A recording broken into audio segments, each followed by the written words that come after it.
Hello students, स्वागत है आपको हमारे इस यूट्यूब चैनल एन18 एक्सप्लेन्स पे।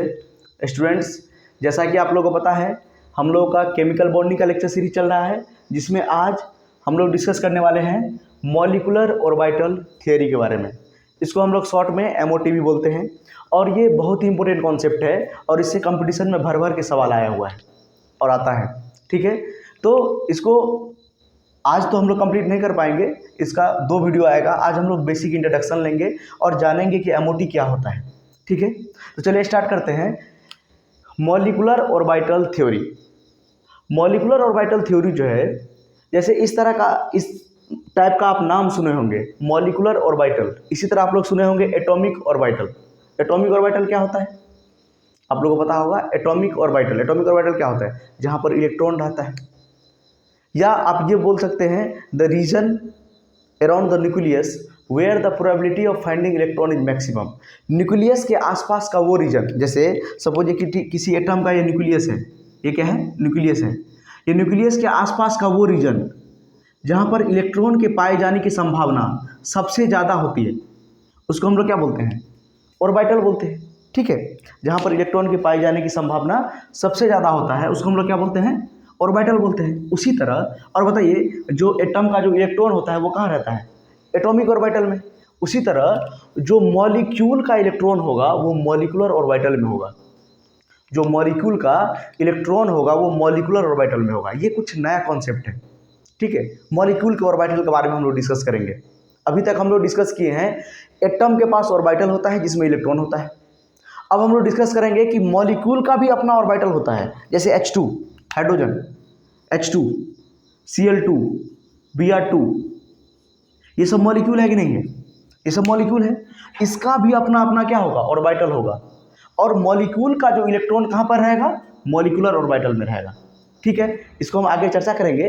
पहले हम लोग समझते हैं कि ये मॉलिक्यूलर ऑर्बिटल का जरूरी क्यों पड़ा, इसका इंपॉर्टेंस क्या है। ठीक है, तो ये जो मॉलिक्यूलर ऑर्बिटल थ्योरी है, ये ऑक्सीजन के पैरामैग्नेटिक नेचर के बारे में बताता है। ठीक है, जो वैलेंस बॉन्ड थ्योरी था, हमारा जो पुराना concept valence bond theory, VBT, जो हमारा VBT कॉन्सेप्ट है, valence bond theory,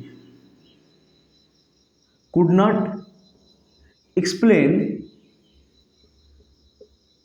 explain the paramagnetic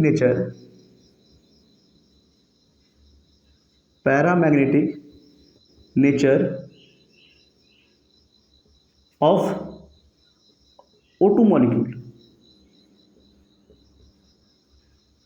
O2 molecule का जो पैरामैग्नेटिक नेचर है वो एक्सप्लेन नहीं कर पाया। कौन? VBT।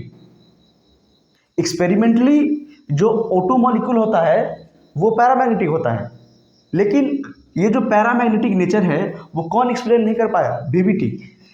आपको दिखाते हैं कैसे एक्सप्लेन नहीं कर पाया। जैसे ऑक्सीजन का आप लोग लिखेंगे कॉन्फ़िगरेशन, ऑक्सीजन का क्या लिखेंगे? कॉन्फ़िगरेशन लिखेंगे, तो क्या होगा? ऑक्सीजन का कॉन्फ़िगरेशन हो जाएगा जैसे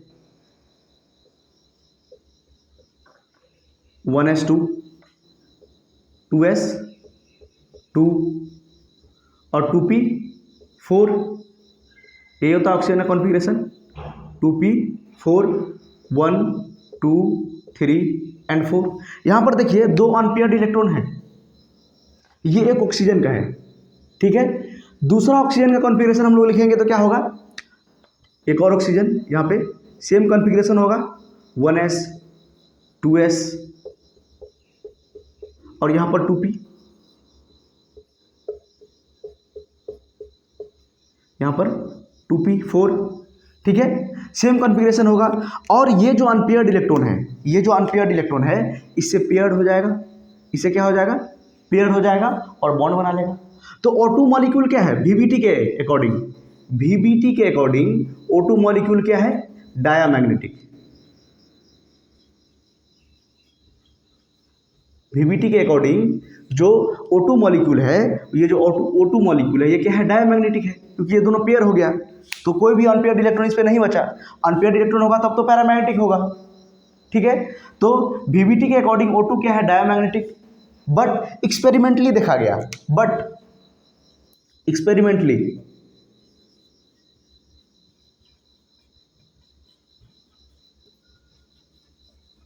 but experimentally it was found that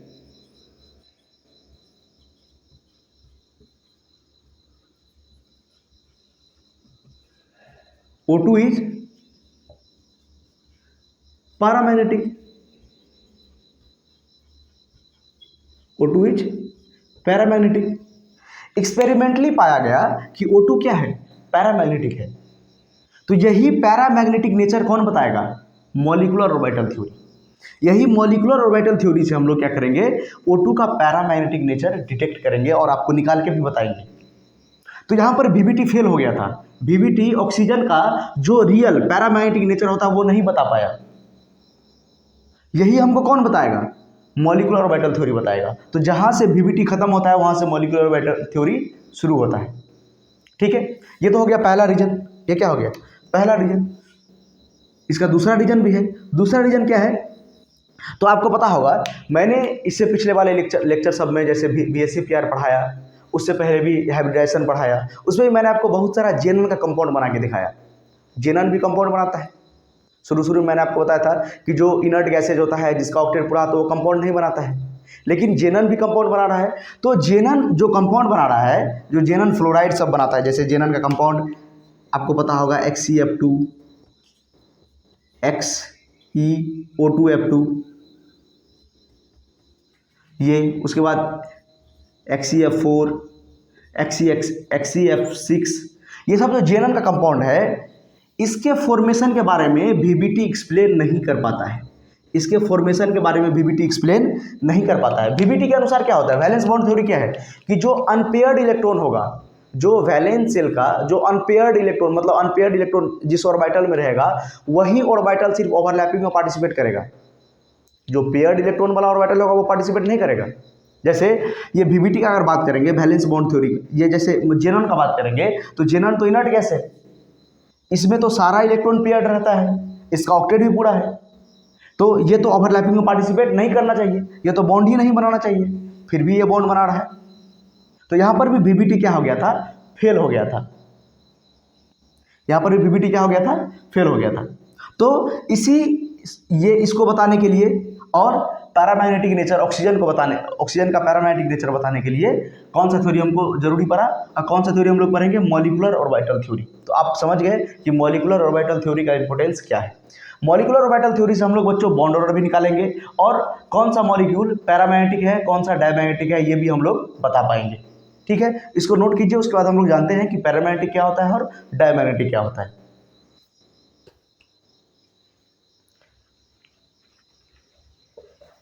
ठीक है, तो दो रीजन है जिसके कारण हमको MOT पढ़ना जरूरी है।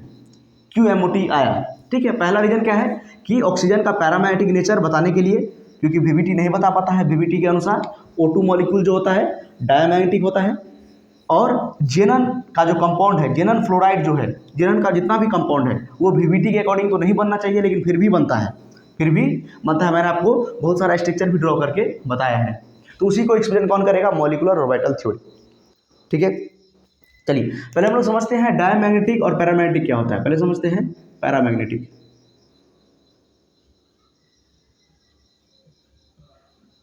ये पैरामैग्नेटिक क्या होता है, चलिए।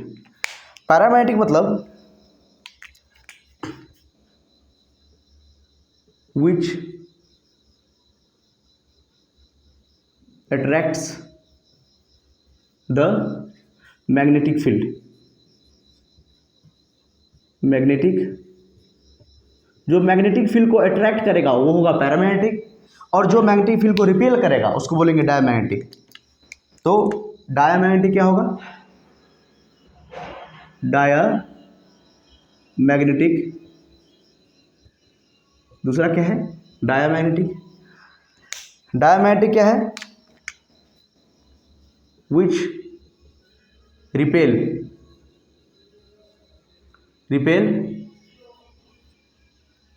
the magnetic field।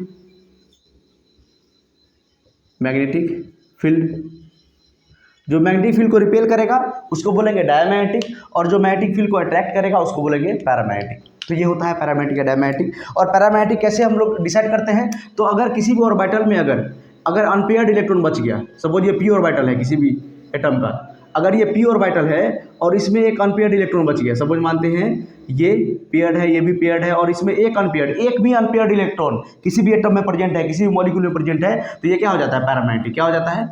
Paramagnetic. Paramagnetic. अगर इलेक्ट्रॉन पेयर्ड है, सपोज ये किसी पी ऑर्बिटल है, सपोज मान लेते हैं 2p ऑर्बिटल है, ये भी 2p ऑर्बिटल है और इसमें इलेक्ट्रॉन क्या है? सारा इलेक्ट्रॉन पेयर्ड है, एक भी अनपेयर्ड इलेक्ट्रॉन नहीं है, तो ऐसे स्पीशीज को हम लोग बोलेंगे डायामैग्नेटिक। डायामैग्नेटिक। तो समझ गए पैरामैग्नेटिक और डायामैग्नेटिक। ठीक है, तो डायामैग्नेटिक क्या करता है? रिपेल करता है मैग्नेटिक फील्ड को, और पैरामैग्नेटिक क्या करता है? अट्रैक्ट करता है मैग्नेटिक फील्ड को। इसको नोट कीजिए, उसके बाद हम लोग एमओटी का कुछ इंपॉर्टेंट पॉइंट डिस्कस करेंगे।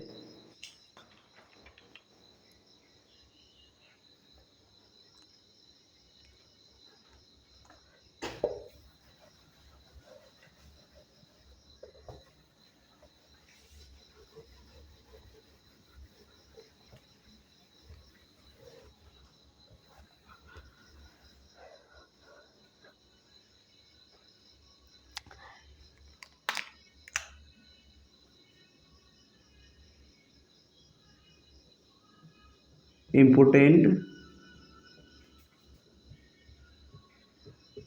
Points of MOT. एमओटी के बारे में पहले हम लोग कुछ इंपॉर्टेंट पॉइंट जानेंगे, ये क्या होता है। देखिए, तो एमओटी क्या है? Molecular orbital theory. आपको शुरू में ही बताए थे, जिस तरह एटम का इलेक्ट्रॉन एटॉमिक ऑर्बिटल में होता है, उसी तरह मॉलिक्यूल का इलेक्ट्रॉन मॉलिक्यूलर ऑर्बिटल में प्रेजेंट होगा। तो पहला तो हम यही लिखेंगे। क्या लिखेंगे? पहला लिखेंगे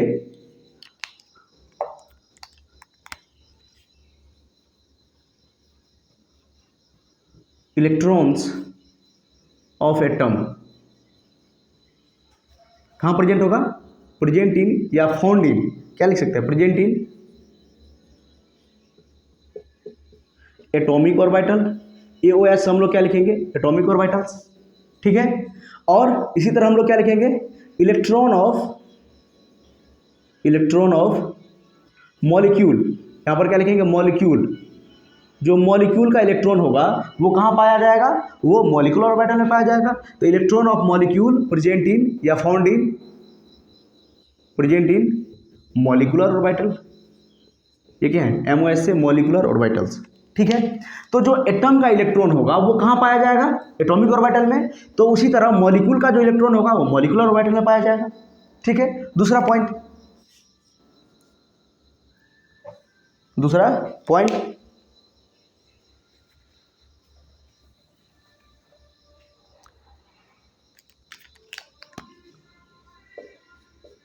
ये पहला पॉइंट था, ये दूसरा पॉइंट है।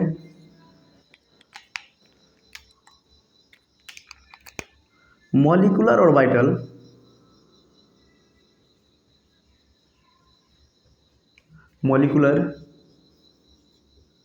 Orbitals are formed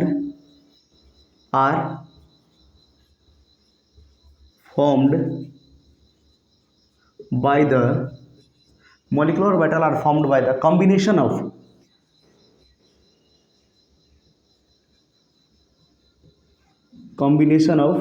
atomic orbitals। Molecular orbital कैसे बनेगा? एटॉमिक ऑर्बिटल के कॉम्बिनेशन से बनेगा। ठीक है, एटॉमिक ऑर्बिटल जब कंबाइन करता है तब ना मॉलिक्यूल बनता है। जैसे ओवरलैपिंग, आपको ओवरलैपिंग वाला कॉन्सेप्ट वीटी बताया है। तो एटॉमिक ऑर्बिटल जब कंबाइन करेगा तब क्या बनता है? मॉलिक्यूलर ऑर्बिटल बनता है। Molecular orbital is formed by the combination of atomic orbital. और इस प्रोसेस में in this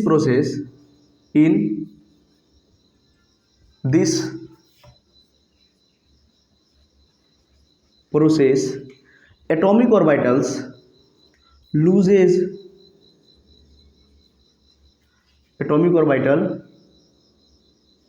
loses their identity। इस प्रोसेस में, ये कौन सा प्रोसेस? ये जो फॉर्मेशन है मॉलिक्यूलर ऑर्बिटल का, जब फॉर्मेशन होगा by the help of atomic orbital, उस प्रोसेस में जो एटॉमिक ऑर्बिटल जो है अपना आइडेंटिटी लूज कर देगा।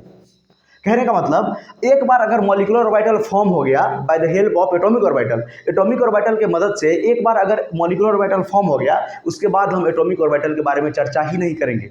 हम लोग सिर्फ किसके बारे में डिस्कस करेंगे? मॉलिक्यूलर ऑर्बिटल के बारे में। जिस तरह आप लोग कॉन्फ़िगरेशन लिखते हैं एटॉमिक ऑर्बिटल का, जिस तरह हम लोग कॉन्फ़िगरेशन लिखते हैं एटॉमिक ऑर्बिटल का, उसी तरह हम लोग मॉलिक्यूलर ऑर्बिटल का भी कॉन्फ़िगरेशन लिखेंगे। जब मॉलिक्यूल का भी कॉन्फ़िगरेशन आप लोग लिख सकते हैं by the help of molecular orbital theory. तो मॉलिक्यूलर ऑर्बिटल कैसे बनता है? By the combination of atomic orbital. और इस प्रोसेस में क्या होगा? एटॉमिक ऑर्बिटल अपना आइडेंटिटी लूज कर देगा। एक बार मॉलिक्यूलर ऑर्बिटल फॉर्म हो गया, उसके बाद हम लोग एटॉमिक ऑर्बिटल का चर्चा ही नहीं करेंगे, एटॉमिक ऑर्बिटल अपना अस्तित्व खो देगा। ठीक है, उसके बाद तीसरा पॉइंट क्या है? तीसरा point, atomic orbital of same energy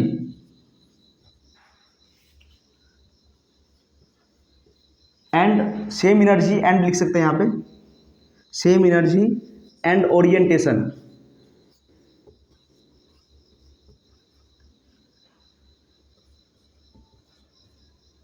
can combine to form molecular orbitals. ऐसा एटॉमिक ऑर्बिटल कंबाइन करेगा जिसका एनर्जी सेम हो और ओरिएंटेशन भी सेम हो। मतलब px से ही ओवरलैप करेगा, py से ही ओवरलैप करेगा। ठीक है, इस तरह का कुछ कॉन्सेप्ट आप लोग पढ़े थे, याद कीजिए हाइब्रिडाइजेशन में। सेम एनर्जी सेम ओरिएंटेशन का ऑर्बिटल ओवरलैप करता है ना। तो उसी तरह यहाँ पर याद रखना है कि एटॉमिक ऑर्बिटल जो है जिसका एनर्जी सेम होगा, 1s से ही ओवरलैप करेगा। ठीक है, 2p से ही ओवरलैप करेगा। तो एटॉमिक ऑर्बिटल जिसका एनर्जी सेम है और ओरिएंटेशन भी सेम है, px से, py से, pz से, तो ओरिएंटेशन भी सेम होना चाहिए, एनर्जी भी सेम होना चाहिए, तब जाके क्या बनेगा? मॉलिक्यूलर ऑर्बिटल फॉर्म होगा। ठीक है, इसको नोट कीजिए, उसके बाद आगे डिस्कस करते हैं।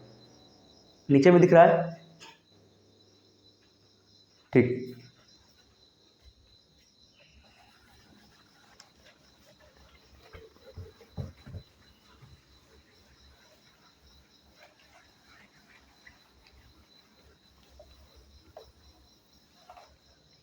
चलिए चौथा पॉइंट, फोर्थ पॉइंट हमारा है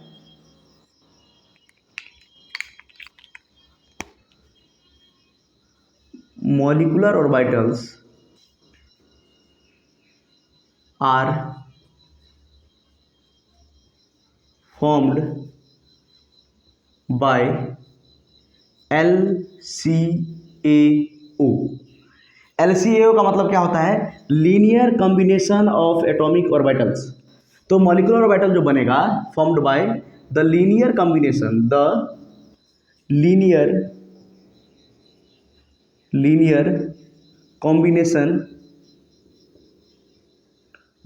कॉम्बिनेशन ऑफ एटॉमिक ऑर्बिटल्स। ठीक है, जो मॉलिक्यूलर ऑर्बिटल बनता है वो linear combination of atomic orbital बनता है, एटॉमिक ऑर्बिटल के लीनियर कॉम्बिनेशन से बनता है। ये इंपॉर्टेंट है, याद रखना है। तो लीनियर कॉम्बिनेशन से बनेगा तो इसका मतलब क्या है कि जितना एटॉमिक ऑर्बिटल, इसका मतलब है कि number of molecular orbitals formed बराबर क्या होगा? Number of molecular orbitals are formed बराबर number of atomic orbitals combined. अगर 2 एटॉमिक ऑर्बिटल कंबाइंड होगा तो 2 ही मॉलिक्यूलर ऑर्बिटल बनेगा।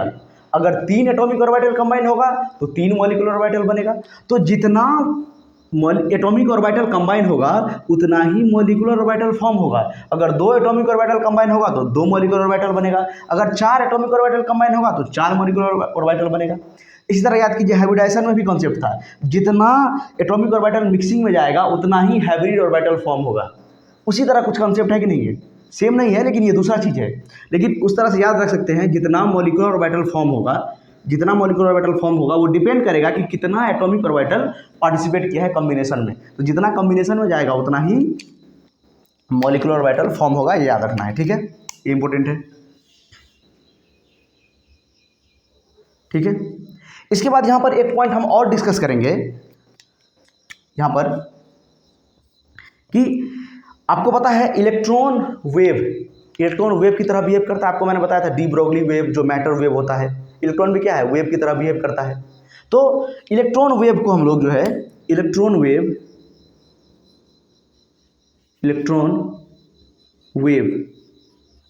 ठीक है, हमको उसको इलेक्ट्रॉन वेव को हम लोग डिनोट करेंगे साई से।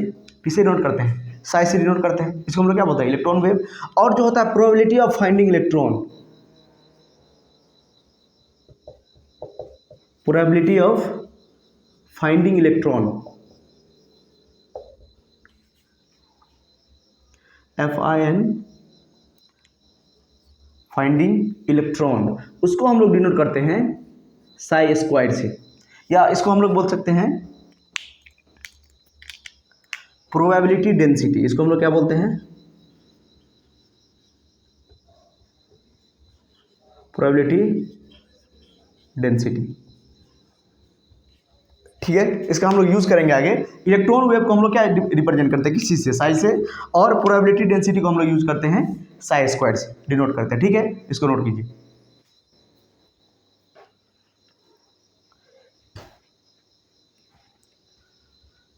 समझ में आ रहा है, चलिए। तो ये कुछ इंपॉर्टेंट पॉइंट था मॉलिक्यूलर ऑर्बिटल के बारे में। उतना ही मॉलिक्यूलर ऑर्बिटल फॉर्म होगा जितना एटॉमिक ऑर्बिटल पार्टिसिपेट करेगा कॉम्बिनेशन में। जितना कंबाइन होगा एटॉमिक ऑर्बिटल उतना ही मॉलिक्यूलर ऑर्बिटल फॉर्म होगा। और हम लोग साई से रिप्रेजेंट करते हैं वेव फंक्शन को, इलेक्ट्रॉन वेव को, और साई स्क्वायर से हम लोग रिप्रेजेंट करते हैं प्रोबेबिलिटी डेंसिटी को, यानी प्रोबेबिलिटी ऑफ फाइंडिंग इलेक्ट्रॉन, ठीक है।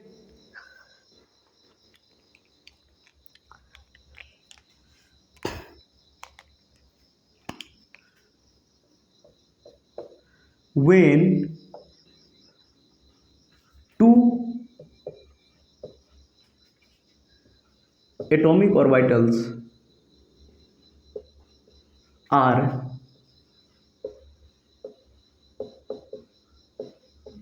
combined, then two molecular orbitals are formed। जब दो एटॉमिक ऑर्बिटल कंबाइन करेगा तो दो मॉलिक्यूलर ऑर्बिटल बनेगा। यही तो डिस्कस कर रहे हैं कि number of molecular orbital formed बराबर number of atomic orbital combined. तो अगर दो एटॉमिक ऑर्बिटल कंबाइंड हुआ तो दो ही मॉलिक्यूलर ऑर्बिटल बनेगा। तो दो मॉलिक्यूलर ऑर्बिटल जो बनेगा, एक बनेगा उसमें से BMO, जिसको हम लोग बोलते हैं बॉन्डिंग मॉलिक्यूलर ऑर्बिटल, जिसको हम लोग क्या बोलते हैं, बॉन्डिंग मॉलिक्यूलर ऑर्बिटल, जिसको हम लोग बोलते हैं bonding molecular orbital, bonding molecular orbital, इसको हम लोग बोलते हैं बॉन्डिंग मॉलिक्यूलर ऑर्बिटल्स या ऑर्बिटल। दूसरा हमारा बनता है ABMO, जिसको हम लोग बोलते हैं एंटी बॉन्डिंग मॉलिक्यूलर ऑर्बिटल। एक हमारा बनेगा ABMO, इसको हम लोग बोलेंगे एंटी बॉन्डिंग मॉलिक्यूलर ऑर्बिटल, इसको हम लोग बोलेंगे एंटी बॉन्डिंग मॉलिक्यूलर ऑर्बिटल या ऑर्बिटल, ठीक है। तो BMO का मतलब क्या होता है, बॉन्डिंग मॉलिक्यूलर ऑर्बिटल, जो बॉन्ड को फेवर करेगा, जो बॉन्ड बनाएगा। और ABMO का मतलब होता है एंटी, इससे एंटी, ये बॉन्ड बनाएगा, ये तोड़ देगा। आगे बताएंगे आपको। ABMO का मतलब होता है एंटी बॉन्डिंग मॉलिक्यूलर ऑर्बिटल, ठीक है। तो हम लोग डिस्कस करते हैं बॉन्डिंग मॉलिक्यूलर ऑर्बिटल के बारे में। पहले किसके बारे में, बॉन्डिंग मॉलिक्यूलर ऑर्बिटल। पहला हम लोग डिस्कस करेंगे bonding molecular orbital BMO। BMO का मतलब bonding molecular orbital.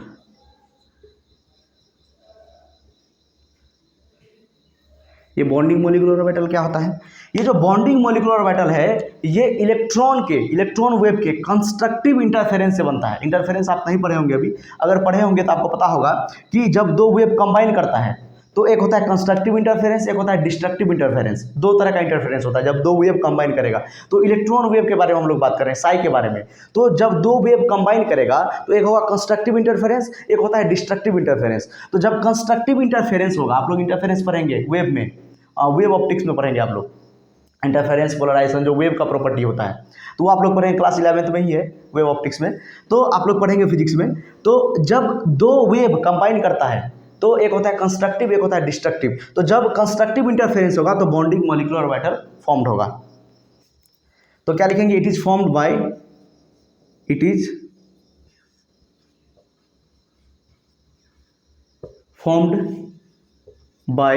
Constructive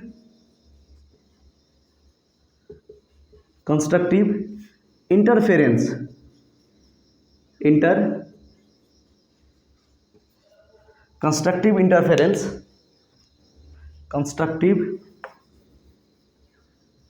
constructive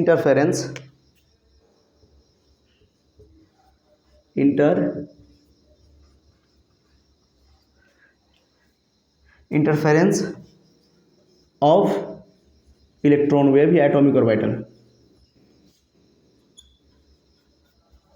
ये एटॉमिक ऑर्बिटल के, या एटॉमिक ऑर्बिटल आप लिख सकते हैं, ठीक है।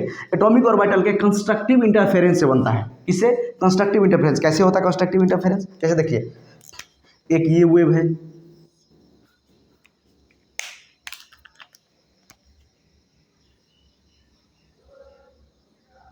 ठीक है। दूसरा मान लेते हैं ये है, दूसरा हमारा ये वेव है,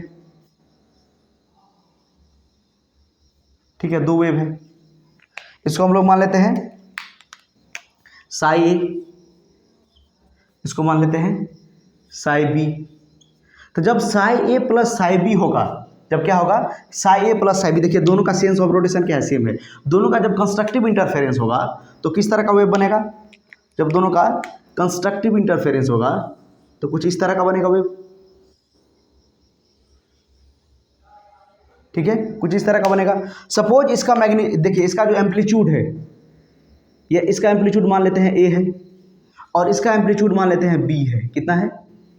बी है। तो ये जो रिजल्टेंट वेव बनेगा, इसका जो एम्पलीट्यूड होगा वो होगा ए प्लस बी, मतलब एम्पलीट्यूड इंक्रीज कर जाएगा। एम्पलीट्यूड क्या करेगा? इंक्रीज कर जाएगा, क्योंकि ये दोनों के कॉम्बिनेशन से बना है। देखिए इस तरह से कुछ होता है, ये जब दोनों वेव कंबाइन करेगा, एक वेव ये है, ठीक है, और दूसरा वेव ये है,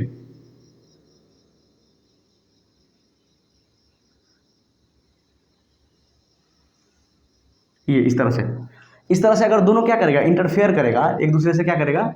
इंटरफेरेंस करेगा। तो देखिए तो नेट रिजल्टेंट मैग्नीट्यूड कुछ बढ़ेगा कि नहीं बढ़ेगा? नेट रिजल्टेंट मैग्नीट्यूड देखिए, ये इसका इतना, ये है इसका, ये बी। तो नेट रिजल्टेंट ये इसका ए, ये इसका बी। तो नेट रिजल्टेंट मैग्नीट्यूड बढ़ेगा कि नहीं बढ़ेगा? इसीलिए ये जो मैग्नीट्यूड क्या होगा? इंक्रीज कर जाएगा, ए प्लस बी हो जाएगा। और यहाँ पर क्या लिखेंगे? Psi A plus psi B. ये रिजल्टेंट क्या है? Psi A plus psi B. ये रिजल्टेंट क्या है? Psi plus psi B. नीचे में दिख रहा है, चलिए दिख रहा है, इसको नोट कीजिए, उसके बाद आगे हम बताते हैं, ठीक है। दो प्रकार का मॉलिक्यूलर ऑर्बिटल बनता है, एक होता है बीएमओ बॉन्डिंग मॉलिक्यूलर ऑर्बिटल, एक होता है ABMO anti bonding molecular orbital.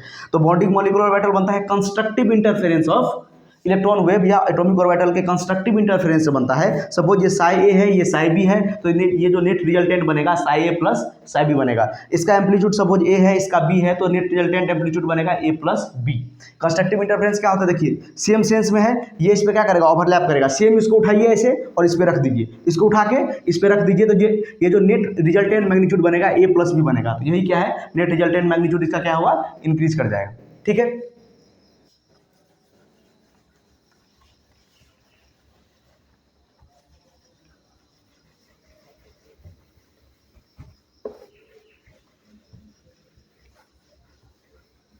तो देखिए अगर इसको हम साई ए को किससे लिखते हैं? साई क्या है? ये वेव फंक्शन है। क्या है? Wave function. अच्छा, अगर हम लोग प्रोबेबिलिटी डेंसिटी लिखेंगे,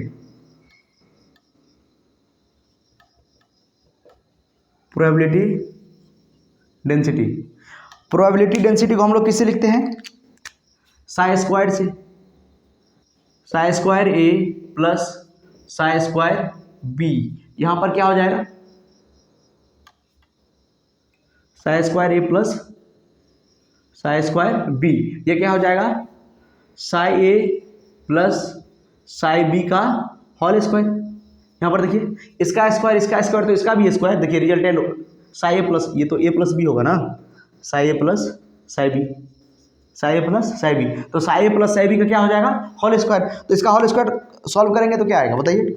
ए प्लस बी का होल स्क्वायर तो हो जाएगा psi A square plus psi B square plus 2 psi A into psi B. तो ये जो psi A into psi B है, ये जो हमारा psi A into psi B है, यही एम्पलीट्यूड को इंक्रीज करने में हेल्प करता है। इंक्रीजेज इन,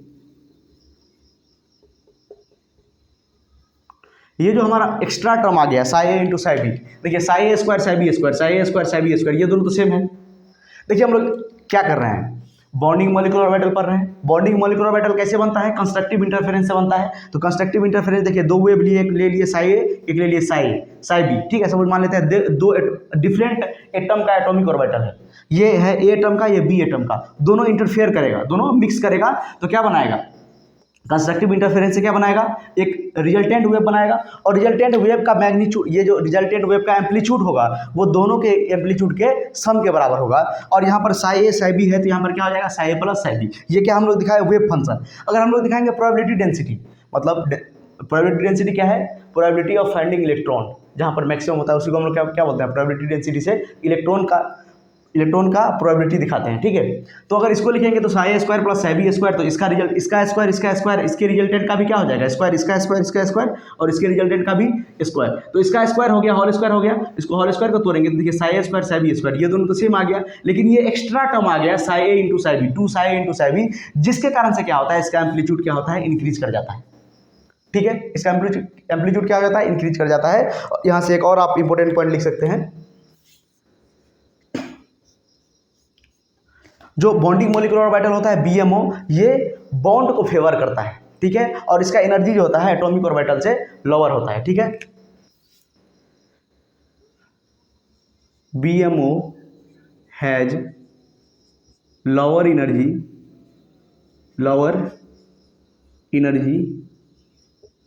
then atomic orbitals. Atomic orbital से लोअर एनर्जी होगा, मतलब कौन सा एटॉमिक ऑर्बिटल? जो पार्टिसिपेट किया है कॉम्बिनेशन में साई ए और साई बी से, इसका एनर्जी जो मॉलिक्यूलर ऑर्बिटल जो है, बॉन्डिंग मॉलिक्यूलर ऑर्बिटल का एनर्जी क्या होगा? कम होगा। आपको बना के भी दिखाएंगे, इसको नोट कीजिए। और इलेक्ट्रॉन की पाए जाने की संभावना कहां पर ज्यादा होगा? बॉन्डिंग मॉलिक्यूलर ऑर्बिटल में, in compare to anti bonding, ठीक है। समझ में आ रहा है? चलिए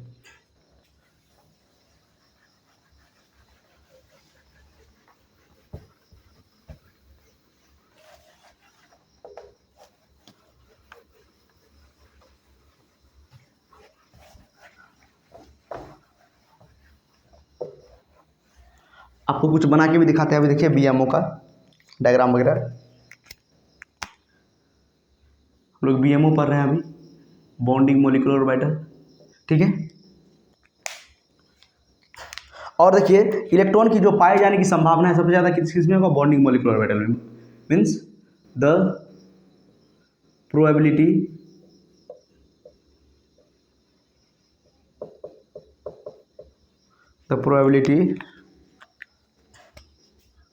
of finding electron is maximum in bonding molecular orbital। Bonding molecular orbital में इलेक्ट्रॉन की पाए जाने की संभावना जो होता है सबसे ज़्यादा होता है, ठीक है। आपको देखिए बना के दिखाते हैं। सपोज ये 1s का ऑर्बिटल है, ये दूसरा 1s का ऑर्बिटल है, दोनों का एनर्जी सेम है, दोनों कंबाइन करेगा। जब कंबाइन करेगा, ये एटॉमिक ऑर्बिटल है, ये क्या है? Atomic orbitals. तो यहाँ पर क्या बनेगा? Molecular orbitals. क्या बनेगा? Molecular orbitals. तो मॉलिक्यूलर ऑर्बिटल का जो शेप होगा कुछ इस तरह से बनेगा, कुछ इस तरह से बनेगा। यहाँ पर एक न्यूक्लियस, यहाँ पर दूसरा न्यूक्लियस, ठीक है, यहाँ पर एक न्यूक्लियस, यहाँ पर दूसरा न्यूक्लियस। और इलेक्ट्रॉन का जो डेंसिटी होगा ये सबसे ज़्यादा यहाँ पर होगा, ये बीच वाले पोर्शन में, ये बीच वाले पोर्शन में जो होगा इलेक्ट्रॉन का जो डेंसिटी होगा सबसे ज़्यादा होगा।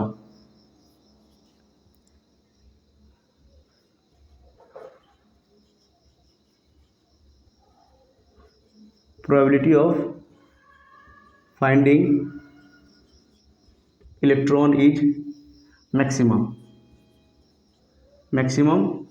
बिटवीन न्यूक्लियस, न्यूक्लियस के बीच में इलेक्ट्रॉन का जो पाए जाने की संभावना है सबसे ज़्यादा है। इसके कारण क्या होगा, देखिए अट्रैक्टिव फोर्स इंक्रीज करेगा। क्यों? क्योंकि देखिए ये भी न्यूक्लियस है और ये भी न्यूक्लियस है, ये दोनों जब अकेले रहता, बीच में इलेक्ट्रॉन नहीं रहता तो रिपल्सन होता। रिपल्सन क्या करता है, सिस्टम को डीस्टेबलाइज कर देता है, एनर्जी इंक्रीज कर देता है। और देखिए यहाँ पर इलेक्ट्रॉन आ जाने के कारण से, यहाँ पर ये इलेक्ट्रॉन है, ये क्या है, इलेक्ट्रॉन क्लाउड।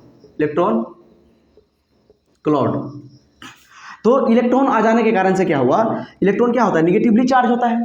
तो निगेटिवली चार्ज होने के कारण से देखिए इससे भी अट्रैक्शन होगा, इससे भी यहाँ पर अट्रैक्शन होगा, तो ओवरऑल सिस्टम का स्टेबिलिटी क्या हो जाएगा, इंक्रीज कर जाएगा। मतलब अट्रैक्टिव फोर्स इंक्रीजेज, अट्रैक्टिव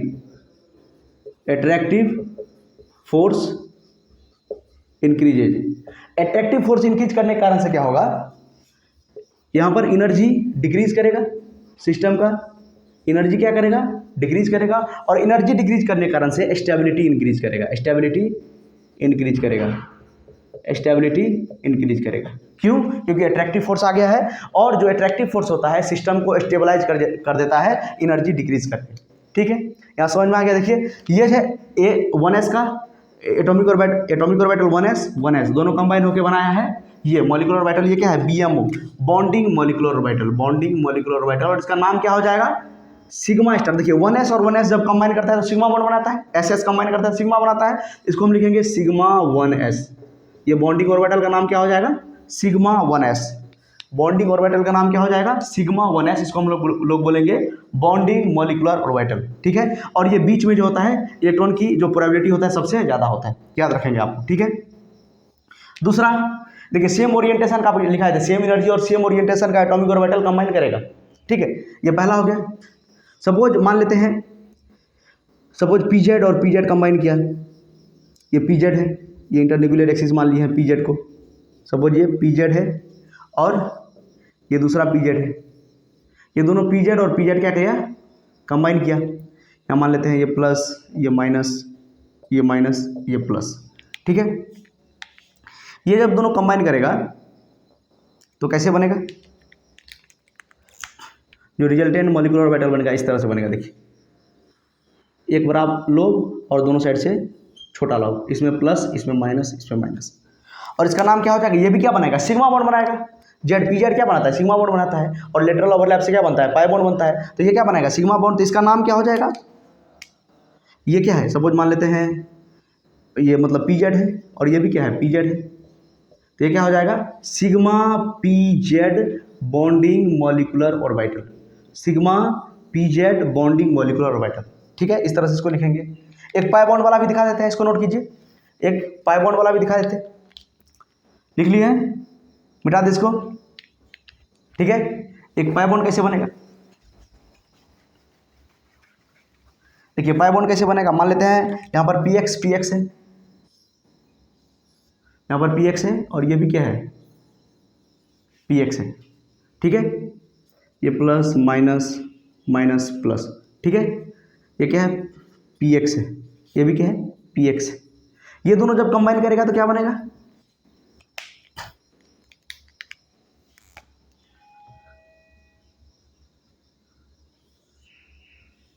एक ऊपर रहेगा लोब और एक नीचे रहेगा, क्योंकि ये क्या बनाता है, हमेशा पाई बॉन्ड बनाता है। क्या बनाता है, पाई बॉन्ड बनाता है।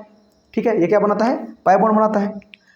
तो एक ऊपर लोब रहेगा और एक नीचे लोब रहेगा। ठीक है, ये क्या हो गया, इसका नाम क्या हो जाएगा, पाई PX बॉन्डिंग मॉलिक्यूलर ऑर्बिटल। इसका नाम क्या होगा, क्योंकि पाई बॉन्ड बना रहा है और कौन बना रहा है, पीएक्स बना रहा है। ये क्या बना रहा है, सिग्मा बॉन्ड, और 1s बना रहा है तो सिग्मा 1s। ठीक है, तो इस तरह से बॉन्डिंग मॉलिक्यूलर ऑर्बिटल फॉर्म होता है। ठीक है, अच्छा, यहाँ पर जो है सेम साइन का एटॉमिक ऑर्बिटल ओवरलैप करता है, डिफरेंट साइन का नहीं, वो तो एंटी बॉन्डिंग में करता है। ठीक है, यहाँ पर सेम साइन का जो लोब होगा वो ओवरलैप करेगा, इसीलिए ऊपर में प्लस नीचे में माइनस। ठीक है, याद रखना है, नोट कीजिए इसको। और बॉन्डिंग मॉलिक्यूलर ऑर्बिटल का जो एनर्जी होता है एटॉमिक ऑर्बिटल से कम होता है, लेस होता है, इसको भी याद रखना है। अब हम लोग पढ़ेंगे एंटी बॉन्डिंग मॉलिक्यूलर ऑर्बिटल। दूसरा क्या था, एंटी बॉन्डिंग मॉलिक्यूलर, इससे जस्ट अपोजिट है। एंटी बॉन्डिंग क्या है, इससे जस्ट अपोजिट। दूसरा पढ़ेंगे anti bonding molecular orbital.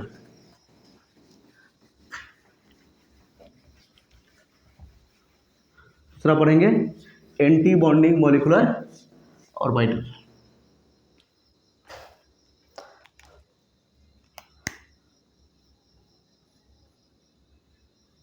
ABMO,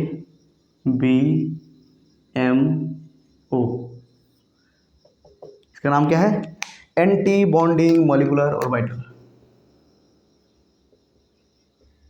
anti bonding molecular orbital, क्या नाम है इसका, एंटी बॉन्डिंग मॉलिक्यूलर ऑर्बिटल। बताइए बॉन्डिंग मॉलिक्यूलर ऑर्बिटल कैसे बनता था, कंस्ट्रक्टिव इंटरफेरेंस, और ये क्या बनेगा, डिस्ट्रक्टिव इंटरफेरेंस। जब दो वेव कंबाइन करता है तो एक बनता है कंस्ट्रक्टिव, एक बनता है डिस्ट्रक्टिव। तो बीएमओ कैसे बनता था, कंस्ट्रक्टिव, ये कैसे बनेगा, डिस्ट्रक्टिव इंटरफेरेंस से। It is formed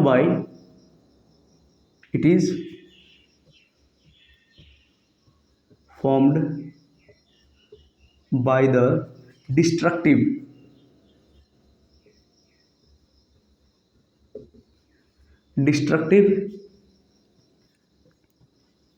interference of atomic orbitals या इलेक्ट्रॉन वेव। ठीक है, एटॉमिक ऑर्बिटल के डिस्ट्रक्टिव इंटरफेरेंस से बनता है, डिस्ट्रक्टिव इंटरफेरेंस से बनता है। जैसे देखिए मान लेते हैं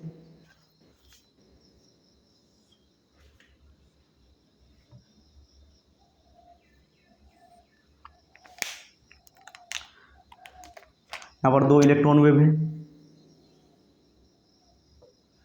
इसको बोल लेते हैं साई ए, और यहाँ पर दूसरा इलेक्ट्रॉन वेव है, इसको हम लोग बोलेंगे साई बी। और दोनों को जब सब्ट्रैक्ट करेंगे, सब्ट्रैक्ट करने का मतलब क्या होता है, दोनों को जब सब्ट्रैक्ट करेंगे, देखिए क्या होता है उसके बाद बताते हैं। तो इसका एम्पलीट्यूड क्या होगा, कम हो जाएगा, मतलब नियरली जीरो। कैसे, ये साई ए है मान लेते हैं, ये क्या है, साई ए है, और ये साई बी है, लेकिन माइनस, इसको साई बी बोल सकते हैं, psi A plus minus psi B, इसको बोल सकते हैं, इसको बोल सकते हैं psi A plus minus psi B. Minus psi B का मतलब इसका जो ये सेंस है, सेंस ऑफ रोटेशन क्या हो जाएगा, उल्टा हो जाएगा, मतलब यहां से स्टार्ट होगा, सेंस ऑफ रोटेशन क्या हो जाएगा, उल्टा। ये क्या है, साई ए, ये क्या है, साई बी, ये क्या है, साई ए, ये है साई बी। इसी को हमने क्या लिख दिया, माइनस ऑफ साई बी, तो प्लस माइनस फिर माइनस ही हो जाएगा। ठीक है, यहाँ पर माइनस तो सीधा रोटेशन है।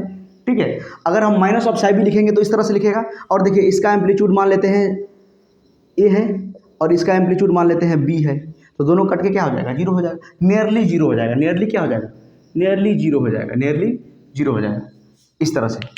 और इसका जो रिजल्टेंट आएगा यहाँ पर क्या आएगा, Sai A minus psi B, यहाँ पर क्या आएगा, Sai A minus psi B. समझ रहे हैं आप, यहाँ पर देखिए ये साई ए था, यहाँ पर साई बी था। ठीक है, माइनस कर रहे हैं दोनों को, तो माइनस करने का मतलब इसको लिख सकते हैं minus of psi B, plus बीच में दे देंगे, और यहाँ पर लिख सकते हैं minus of psi B, plus minus फिर माइनस ही हो जाएगा।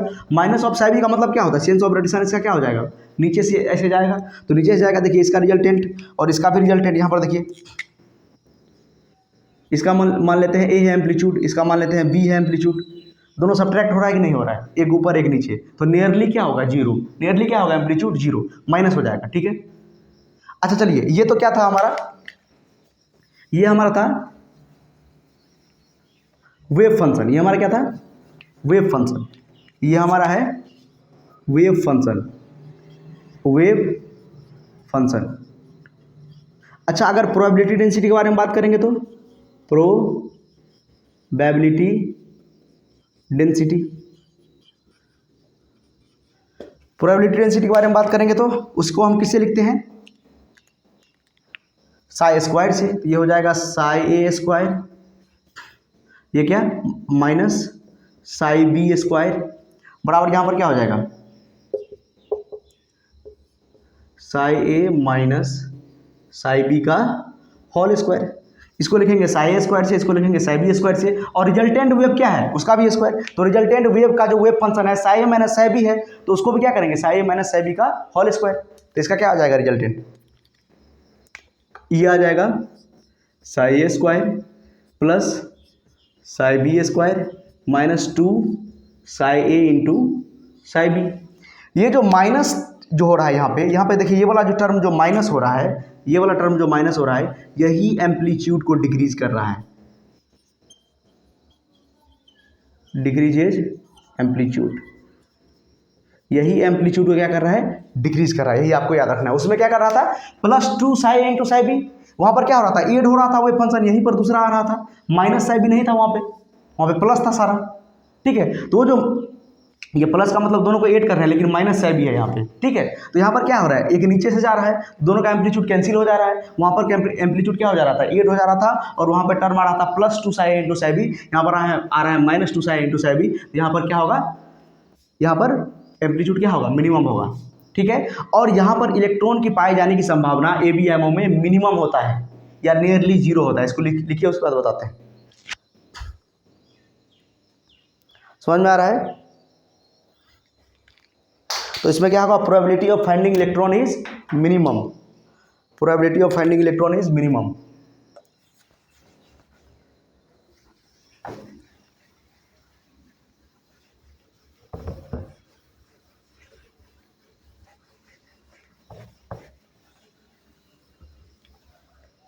Probability of finding electron is minimum.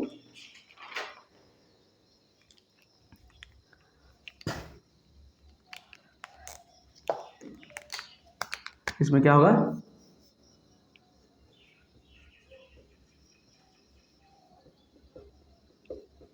probability of finding electron is minimum, probability of finding electron is minimum in ABMO, in anti bonding molecular orbital. Anti bonding molecular orbital में electron की पाए जाने की संभावना जो होगा वो मिनिमम होगा, और इसका एनर्जी जो होगा हायर होगा। इसका एनर्जी क्या होगा, हायर होगा एटॉमिक ऑर्बिटल। जैसे आपको बना के दिखाते हैं, सपोज ये 1s है, यहाँ पे क्या है, ये 1s है, और ये दूसरे का क्या है, ये 1s है। ये दोनों जब कंबाइन करेगा तो देखिए, ये इसका न्यूक्लियस और ये इसका न्यूक्लियस, ठीक है। और इलेक्ट्रॉन का डेंसिटी यहाँ पर होगा। इलेक्ट्रॉन का डेंसिटी क्या होगा, तो साइड में होगा, बीच में ना होके, कहाँ पर होगा, साइड में। और ये वाला जो रीजन होगा, ये हमारा नोडल प्लेन होगा। ये हमारा क्या होगा, नोडल प्लेन। नोड आप समझते हैं, नोड मतलब वो रीजन होता है जहाँ पर इलेक्ट्रॉन की पाए जाने की संभावना सबसे मिनिमम होता है। नोडल प्लेन वो रीजन होता है जहाँ पर इलेक्ट्रॉन की पाए जाने की संभावना सबसे मिनिमम होता है। तो उसमें क्या था, याद कीजिए, बॉन्डिंग मॉलिक्यूलर ऑर्बिटल में जस्ट उल्टा है। ये बॉन्डिंग मॉलिक्यूलर ऑर्बिटल में ये जो मिडिल दो न्यूक्लियस के बीच का जो बीच वाला जो पोर्शन था, उसमें क्या था, इलेक्ट्रॉन था। इलेक्ट्रॉन का डेंसिटी मैक्सिमम था वहाँ पे। तो इलेक्ट्रॉन का डेंसिटी मैक्सिमम होने के कारण से एट्रैक्टिव फोर्स डोमिनेट किया था, और एट्रैक्टिव फोर्स ज़्यादा होने के कारण से स्टेबिलिटी इंक्रीज किया था, एनर्जी डिक्रीज किया था। इसमें क्या होगा, देखिए, ये न्यूक्लियस भी पॉजिटिव चार्ज, यहाँ पर देखिए, ये न्यूक्लियस भी पॉजिटिव चार्ज, ये न्यूक्लियस भी पॉजिटिव चार्ज, ये तो कुछ इफेक्ट ही नहीं कर पाएगा, ये तो दोनों साइड में है। इलेक्ट्रॉन क्लाउड, ये क्या है, इलेक्ट्रॉन क्लाउड, इलेक्ट्रॉन क्लाउड। और यहाँ पर देखिए, दोनों में क्या होगा, रिपल्सन क्रिएट होगा। क्या होगा, और रिपल्सन के कारण क्या होगा, एनर्जी इंक्रीज करेगा। रिपल्सन के कारण क्या करेगा, एनर्जी इंक्रीजेज, एनर्जी इंक्रीज करेगा, और हेंस स्टेबिलिटी क्या करेगा, डिक्रीज करेगा, स्टेबिलिटी डिक्रीज। तो किसका स्टेबिलिटी ज़्यादा होता है, किसका ज़्यादा होता है, बॉन्डिंग मॉलिक्यूलर ऑर्बिटल का in compare to anti bonding molecular orbital. और एंटी बॉन्डिंग मॉलिक्यूलर ऑर्बिटल में probability of finding electron is minimum, इसमें कम होता है, और मैक्सिमम किस में होता है, बॉन्डिंग मॉलिक्यूलर ऑर्बिटल में। इसको नोट कीजिए, उसके बाद ड्रॉ करके बताते हैं दो स्ट्रक्चर इसका एंटी बॉन्डिंग मॉलिक्यूलर ऑर्बिटल का। समझ में आ रहा है? देखिए बना के दिखाते हैं। ये कैसे बनता है, डिस्ट्रक्टिव इंटरफेरेंस से।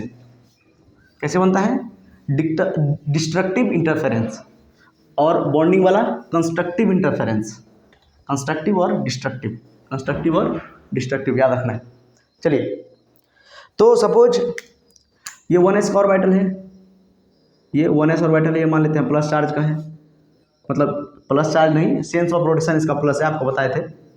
और ये भी 1s है, इसका माइनस है। इसमें अपोजिट साइन वाला क्या करेगा, ओवरलैप करेगा, ठीक है, अब मतलब कंबाइन करेगा। तो कैसे बनेगा, ये यहाँ पर प्लस और यहाँ पर ये माइनस, इसका नाम क्या होगा, देखिए 1s कंबाइन करेगा तो सिग्मा बॉन्ड बनाता है, तो सिग्मा बनाएगा। लेकिन ये क्या है, एंटी बॉन्डिंग का है, तो यहाँ पर इसका नाम हो जाएगा सिग्मा स्टार 1s। इसका नाम क्या हो जाएगा, सिग्मा स्टार 1s। और ये क्या है, नोड, ये क्या है, नोडल प्लेन। मतलब यहाँ पर इलेक्ट्रॉन की पाए जाने की संभावना 0 या मिनिमम होगी, 0 या मिनिमम। नोड मतलब वो रीजन जहाँ पर इलेक्ट्रॉन की पाए जाने की संभावना मिनिमम या 0 होता है। इसी तरह अगर पीजेड ऑर्बिटल ओवरलैप करेगा तब भी तो सिग्मा बॉन्ड बनेगा। ये मान लेते हैं प्लस, ये माइनस, ये माइनस, ये प्लस। देखिए डिफरेंट साइन का ऑर्बिटल क्या कर लेगा, ओवरलैप करेगा। ये है पीजेड, ये भी है क्या है, पीजेड। कंबाइन करेगा तो कैसे बनाएगा, बीच में देखिए नोडल प्लेन बनाएगा, एक बड़ा वाला ऑर्बिटल, एक छोटा वाला, एक बड़ा वाला, एक छोटा वाला, ठीक है। इसमें माइनस तो इसमें प्लस, तो इसमें माइनस, इसमें प्लस। ये भी क्या है, नोडल प्लेन, नोडल प्लेन, ठीक है। ये भी क्या है, नोडल प्लेन। और देखिए ये क्या है, नोडल प्लेन है, और इसका नाम क्या हो जाएगा, ये क्या है, anti bonding molecular orbital, anti bonding molecular orbital, sigma star 1s। Sigma star क्यों लगा, क्योंकि एंटी बॉन्डिंग में हम लोग स्टार लगाते हैं, बॉन्डिंग में क्या था, सिग्मा 1s। तो देखिए, तो पीजेड जब कंबाइन करेगा, इसको इंटरन्यूक्लियर एक्सिस मानते हैं पीजेड को, तो दोनों कंबाइन करेगा, सिग्मा बॉन्ड बनाएगा, तो लिखेंगे सिग्मा स्टार। सिग्मा में क्या लिखेंगे, सिग्मा स्टार पाई रहेगा तो पाई स्टार, तो क्या लिखेंगे, सिग्मा स्टार पीजेड, या 2p रहेगा तो 2pz, 3p रहेगा तो 3pz, ठीक है। उसी तरह पाई ऑर्बिटल, तो वही मान लेते हैं, ये px है और ये भी क्या है, px है। दोनों कंबाइन करेगा, ये प्लस तो ये माइनस, तो ये माइनस तो ये प्लस, ठीक है। ये मान लेते हैं, ये है px और ये भी क्या है, px, और दोनों कंबाइन करेगा तो क्या बनेगा, देखिए इस तरह से बनेगा। बीच में क्या होगा, ये नोडल प्लेन, क्योंकि बीच में इलेक्ट्रॉन का डेंसिटी क्या होता है, मिनिमम। आपको बताया था शुरू में ही, बीच में इलेक्ट्रॉन का डेंसिटी नहीं होता, इलेक्ट्रॉन का डेंसिटी साइड में होता है, इसीलिए रिपल्सन ज़्यादा होता है, स्टेबिलिटी कम होता है, एनर्जी ज़्यादा होता है, ठीक है। रिपल्सन से एनर्जी बढ़ता है। देखिए इस तरह से ऑर्बिटल रहेगा यहाँ पे इसका, ठीक है। यहाँ पे प्लस, ये माइनस, ये माइनस, ये प्लस, ठीक है। यहाँ पर ये ज्वाइन नहीं रहता है, ये अलग अलग हटा हुआ रहता है,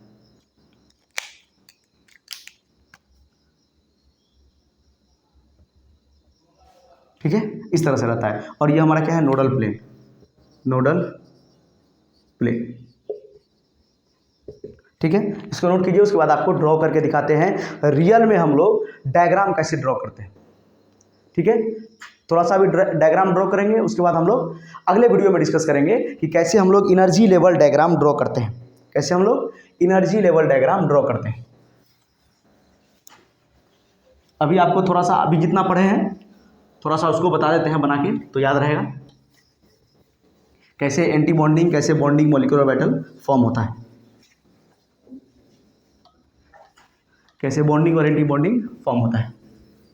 अगर 2 एटॉमिक ऑर्बिटल पार्टिसिपेट करेगा तो कंबाइन करेगा तो 2 मॉलिक्यूलर ऑर्बिटल बनेगा, 3 करेगा तो 3 बनेगा, 4 करेगा तो 4 बनेगा। जितना कंबाइन करेगा उतना ही मॉलिक्यूलर ऑर्बिटल फॉर्म होगा, ठीक है। देखिए जैसे बना रहे हैं यहाँ पे, और देखिए ये जो इसका जो इलेक्ट्रॉन का फिलअप हम करेंगे सेम नियम रहेगा, जैसे अबव प्रिंसिपल जितना है अबव प्रिंसिपल, और जैसे हुन्स रूल सारा इसमें वैलिड होगा, ठीक है। देखो हम आपको क्या बताए थे, जिस तरह हम लोग इलेक्ट्रॉन फील करते थे किसमें, एटॉमिक ऑर्बिटल में, उसी तरह हम लोग मॉलिक्यूलर ऑर्बिटल में भी हम लोग इलेक्ट्रॉन फील करेंगे। मॉलिक्यूलर ऑर्बिटल तो बना लिए, sigma 1s, sigma 2s, sigma star, ठीक है। देखिए ये हम लोग बना रहे हैं, ये एनर्जी का ऑर्डर ऊपर से नीचे जा रहे हैं तो एनर्जी इंक्रीज कर रहा है, ये एनर्जी इंक्रीज कर रहा है ऊपर से नीचे, ठीक है। यहाँ पर बनाते हैं 1s ऑर्बिटल, ध्यान से देखिए ये है 1s, अभी किसी के लिए नहीं बना रहे हैं, अभी सिर्फ आपको बना के दिखा रहे हैं कैसे बनता है। ये 1s है, ये भी क्या है 1s है। ये दोनों जब कंबाइन करेगा, ये दोनों जब कंबाइन करेगा तो 2 ऑर्बिटल बनाएगा, कितना, 2 ऑर्बिटल फॉर्म होगा। ये दोनों जब कंबाइन करेगा तो 2 ऑर्बिटल फॉर्म होगा, क्या बनेगा, रुक जाइए, जब 2 एटॉमिक ऑर्बिटल कंबाइन करेगा तो 2 मॉलिक्यूलर ऑर्बिटल फॉर्म होगा, एक ये और एक ये, ठीक है। ये नीचे वाले को हम लोग बोलेंगे बॉन्डिंग मॉलिक्यूलर ऑर्बिटल। ये क्या है, बॉन्डिंग मॉलिक्यूलर ऑर्बिटल, और इसका नाम क्या हो जाएगा 1s 1s, तो क्या बनाएगा, सिग्मा बनाएगा, तो लिखेंगे सिग्मा 1s। ये क्या बनाएगा, देखिए ये इसका एनर्जी बैरियर है, और ये क्या है, ये है ABMO, anti bonding molecular orbital, anti bonding molecular orbital, और इसका नाम क्या हो जाएगा sigma star 1s, sigma star 1s। देखिए इसका एनर्जी आपको बताए थे, बॉन्डिंग मॉलिक्यूलर ऑर्बिटल का एनर्जी ऑर्बिटल से क्या होता है, कम होता है, और एंटी बॉन्डिंग का क्या होता है, ज़्यादा होता है। और एंटी बॉन्डिंग, ये जो गैप होता है एनर्जी का, ये जो एनर्जी का गैप होता है, ये जो एनर्जी का गैप होता है, ये ज़्यादा होता है किसके केस में, एंटी बॉन्डिंग के केस में। ये क्या होता है, एनर्जी गैप ज़्यादा होता है, इसमें कम होता है, क्यों, क्योंकि रिपल्सन ज़्यादा इंक्रीज करता है, रिपल्सन फोर्स के कारण से इसका एनर्जी गैप बढ़ जाता है, रिपल्सन से एनर्जी इंक्रीज करता है ना, तो ये वाला जो एनर्जी होगा ज़्यादा होगा in compare to this energy, ये बॉन्डिंग मॉलिक्यूलर ऑर्बिटल का। एटॉमिक ऑर्बिटल और ये जो बॉन्डिंग ऑर्बिटल है, एटॉमिक ऑर्बिटल और जो बॉन्डिंग मॉलिक्यूलर ऑर्बिटल है, इसके बीच का जो एनर्जी होगा ज़्यादा होगा इन कंपेयर टू ABMO और जो एटॉमिक ऑर्बिटल है, ठीक है। तो देखिए 2 एटॉमिक ऑर्बिटल कंबाइन किया, ये क्या है, एटॉमिक ऑर्बिटल, ये है एटॉमिक ऑर्बिटल, ये भी क्या है, एटॉमिक ऑर्बिटल। तो जो 2 एटॉमिक ऑर्बिटल कंबाइन किया तो 2 मॉलिक्यूलर ऑर्बिटल बना, इसमें इलेक्ट्रॉन को फिल करेंगे उसी तरह, ठीक है। जैसे 2 इलेक्ट्रॉन यहाँ पर है और 2 इलेक्ट्रॉन यहाँ पर भी है, तो कैसे फिल करेंगे, पहले 2 इलेक्ट्रॉन इसमें, उसके बाद 2 इलेक्ट्रॉन इसमें, ठीक है। कॉन्फिगरेशन कैसे लिखेंगे, sigma 1s 2, sigma star 1s 2। देखिए सिग्मा 1s का एनर्जी कम है, उसके बाद सिग्मा स्टार 1s का एनर्जी है, तो नीचे में इसको लिखेंगे और ऊपर में इसको लिखेंगे, क्योंकि ऊपर से नीचे जाने पे एनर्जी, नीचे से ऊपर जाने पे एनर्जी इंक्रीज कर रहा है। उसी तरह अगर 2s का भी आप बना सकते हैं, ये 2s का ऑर्बिटल है, ये भी 2s का ऑर्बिटल है, ये दोनों कंबाइन करेगा तो एक नीचे बनेगा और एक ये ऊपर बनेगा, ठीक है। इसका नाम क्या होगा, ये क्या है, बॉन्डिंग मॉलिक्यूलर ऑर्बिटल, और इसका नाम क्या है, सिग्मा, ये 2s है, ये 2s है, ये क्या हो जाएगा सिग्मा 2s। s हमेशा क्या बनाता है, सिग्मा बॉन्ड, सिग्मा 2s, इसका नाम क्या हो जाएगा, सिग्मा स्टार 2s। इसका देखिए जो नाम रहेगा उसमें स्टार लगा दीजिए, ये क्या हो जाएगा, एंटी बॉन्डिंग का नाम हो जाएगा, ठीक है। सपोज इसमें भी 2 इलेक्ट्रॉन है, इसमें भी 2 इलेक्ट्रॉन है, मतलब इसमें भी 2 इलेक्ट्रॉन है, तो इसमें भी क्या होगा, 2 इलेक्ट्रॉन यहाँ पे, 2 इलेक्ट्रॉन यहाँ पे, टोटल 4 इलेक्ट्रॉन भरना है, ठीक है। तो अब कॉन्फिगरेशन क्या हो जाएगा, 1s2 2s2। सपोज हम किसका लिख रहे हैं, ये हो गया हमारा हीलियम का कॉन्फिगरेशन, ठीक है, 2 इलेक्ट्रॉन रहता है, He2 बनाएंगे तो यहाँ पर देखिए 1s2 मतलब sigma 1s2, sigma star 1s2, और यहाँ पर क्या हो जाएगा सिग्मा 2s2 और सिग्मा स्टार 2s2। देखिए सिग्मा 2s2 का एनर्जी कम, उसके बाद सिग्मा स्टार 2s2 का, सिग्मा 2s2 का एनर्जी कम, उसके बाद उससे ज़्यादा क्या होता है, सिग्मा स्टार 2s2 का एनर्जी, ठीक है। तो इस तरह से हम लोग लिखते हैं, और सिग्मा 2p का भी बना सकते हैं। देखिए ऊपर में तो नहीं बना पाएंगे, तो देखिए साइड में बना के आपको दिखा देते हैं, मतलब इस सबसे ज़्यादा एनर्जी क्या होगा, 2p का होगा, तो ये 2p का बना के दिखा देते हैं आपको। ये सपोज 2p ऑर्बिटल है, और ये भी क्या है 2p ऑर्बिटल है, ठीक है, ये क्या है 2p ऑर्बिटल। तो जब 2p ऑर्बिटल है, इसमें 2 केस होता है, ठीक है, एक केस होता है 1 to 2 1, एक होता है 2 1 to 1। तो एक बना के आपको दिखा देते हैं, 1 2, सिंपल वाला केस आपको दिखाते हैं, लेस देन 14 इलेक्ट्रॉन के लिए, less than equal to 14 electron के लिए। तो ये होता है 2 1 2 1 2 1 2 1। आपको डिटेल में अगले वीडियो में बताएंगे, अभी आपको हिंट देके बता रहे हैं। 2 1 मतलब 2 ऑर्बिटल पहले नीचे बनाइए। बताइए जब 3 ऑर्बिटल इसका और 3 ऑर्बिटल इसका कंबाइन करेगा तो टोटल कितना ऑर्बिटल बनेगा, टोटल 6 ऑर्बिटल बनेगा। ये जो है सपोज मान लेते हैं ये 2p है, ये भी 2p है, ये px py pz, तो टोटल 3 ऑर्बिटल बनेगा, जिसमें से 2 यहाँ पर बनेगा, 2 यहाँ पर बनेगा और 1 यहाँ पर बनेगा, ठीक है। 2 1 मतलब 2 नीचे 1 ऊपर, फिर 2 ऊपर 1 मतलब 2 नीचे 1 ऊपर। देखिए एंटी बॉन्डिंग में भी 2 यहाँ पे और 1 यहाँ पे, इस तरह से बनेगा कुछ, ठीक है। और इलेक्ट्रॉन का ये क्या है, यही क्या है 2 1 2 1 2 1 2 1 2 1, 2 ऑर्बिटल नीचे 1 ऑर्बिटल ऊपर, 2 1 2 1। एक इसी तरह होता है greater than equal to 14 electron के लिए, ग्रेटर देन 14 के लिए होता है 1 2 2 1। थोड़ा सा चेंज करेंगे, 1 ऑर्बिटल नीचे देंगे, दूसरा ऊपर, 2 ऑर्बिटल ऊपर और 2 नीचे और 1 ऊपर, ठीक है। इस तरह से अगले वीडियो में आपको डिटेल में बताएंगे, ठीक है। तो इसका नाम आपको बता दीजिए, नाम क्या क्या होगा। इसका नाम होगा, देखिए यहाँ पर ये देखिए ये px है py है, ये px py, तो px py क्या बनाता है, पाई वन बनाता है, तो लिखेंगे पाई px और पाई py, या 2 है तो पाई 2px पाई 2py, पाई 2py, पाई 2px और पाई 2py, ये बॉन्डिंग मॉलिक्यूलर ऑर्बिटल है। यहाँ पे इसका नाम क्या हो जाएगा, सिग्मा 2pz, सिग्मा 2pz। तो इसी तरह ये दोनों का नाम क्या हो जाएगा, पाई स्टार 2px और पाई स्टार 2py, ये दोनों का नाम हो जाएगा, इसका नाम क्या हो जाएगा, सिग्मा स्टार 2pz। इस तरह से हम लोग एनर्जी लिखते हैं, ठीक है। और ये दोनों का एनर्जी क्या होता है, बराबर होता है। इस तरह से कॉन्फ़िगरेशन अगर लिखेंगे आप लोग, अगर इलेक्ट्रॉन हमको फिल करना है, सपोज इसमें भरा हुआ है, इसमें भी है, इसमें भी, इसमें, तो कैसे भरेंगे, पहले एक इलेक्ट्रॉन इसमें, दूसरा इसमें, हुंस रूल अप्लाई करेंगे, उसके बाद एक इसमें, उसके बाद ये दोनों में भर देंगे, 6 हो गया, टोटल 6 और भरना है, एक इसमें, फिर इसमें और फिर ये इसमें। देखिए टोटल 12 इलेक्ट्रॉन मैंने फिल कर दिया। तो इसको कैसे लिखेंगे, एनर्जी, सबसे एनर्जी कम इसका, तो लिखेंगे पाई 2px, 2 इलेक्ट्रॉन भरना है, बराबर पाई 2py, 2 इलेक्ट्रॉन के ये दोनों का एनर्जी बराबर है, तो इसीलिए इक्वल टू लिख दिया। उसके बाद क्या लिखेंगे, सिग्मा 2pz, इसमें भी 2 इलेक्ट्रॉन। उसके बाद देखिए ये क्या लिखेंगे, pi star 2px is equal to pi star 2py, इसमें भी 2 इलेक्ट्रॉन, इसमें भी 2 इलेक्ट्रॉन। और उसके बाद किसका एनर्जी है, सिग्मा स्टार 2pz, और इसमें भी 2 इलेक्ट्रॉन। इस तरह से बच्चों हम लोग जो है इलेक्ट्रॉनिक कॉन्फ़िगरेशन मॉलिक्यूल का भी लिख सकते हैं, मॉलिक्यूल का भी इलेक्ट्रॉनिक कॉन्फ़िगरेशन हम लोग लिख सकते हैं इन अबव प्रिंसिपल को यूज करके। ये क्या है, ये इंक्रीजिंग ऑर्डर ऑफ एनर्जी, इसका एनर्जी कम, उसके बाद इसका, ठीक है, सबसे कम इसका, उसके बाद इसका, उसके बाद ये ऊपर में है बनाया हुआ, साइड में मैंने बना दिया, ठीक है। इसका रूल क्या है, 2 1 2 1, पहले 2 ऑर्बिटल नीचे, उसके बाद 1 ऑर्बिटल, फिर 2 ऑर्बिटल नीचे, उसके बाद 1 ऑर्बिटल, ठीक है। एक नियम होता है 1 2 2 1, इसको आपको बताएंगे, ग्रेटर देन 14 इलेक्ट्रॉन के लिए होता है। और ये तो अभी बेसिक था, ये अभी बताए हैं, इसको डिटेल में अगले वीडियो में बनाएंगे। और हम लोग बॉन्ड ऑर्डर और पैरामैग्नेटिक नेचर भी निकालेंगे, जो मैंने आपको शुरू में बताया था, ऑक्सीजन का पैरामैग्नेटिक नेचर बताने के लिए ही MOT का थ्योरी आया है, ठीक है। तो आई होप आपको वीडियो पसंद आया होगा, थैंक यू।